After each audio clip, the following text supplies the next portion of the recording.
Let's look at today's question. What is the push-pull cycle in psychology? Okay, well, what is commonly referred to as the push-pull cycle describes a psychological dynamic, I suppose, within a relationship in which both parties in the relationship continually bounce back and forth between short periods of apparent love, peace, harmony, and then periods of discontent and friction. In other words, in intimate relationships, the push-pull cycle occurs when one partner pushes the other away, only to pull them back in once they've become cold and distant.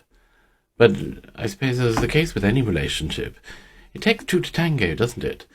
The push-pull cycle can only continue because the other party actually allows it to. Often, I suppose because they're driven by a fear of abandonment on their part.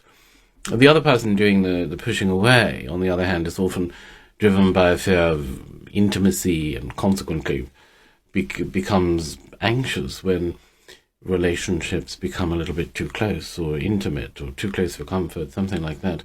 It can also be used as a form of punishment as well, or a form of coercion into behaving in a particular manner because of the fear of being pushed out into the cold, so to speak. Now, the push-pull cycle also occurs outside of personal relationships as well.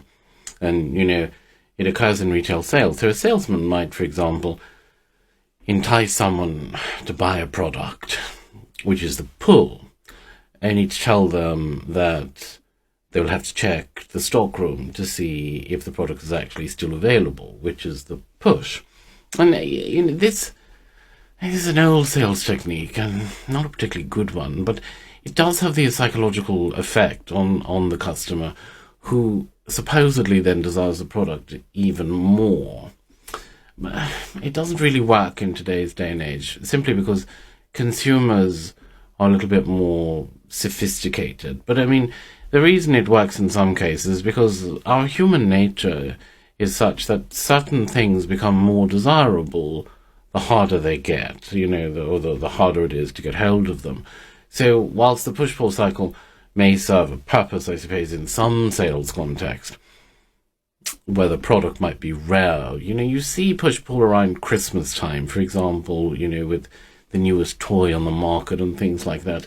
But in intimate relationships or personal relationships, the push-pull cycle always ends up being stressful and emotionally draining. And it ultimately turns all intimate relationships into a drama-fueled and toxic love story, I suppose, in which fear, either the fear of abandonment or the fear of intimacy, ends up being the decisive factor in that relationship. And it's not at all healthy.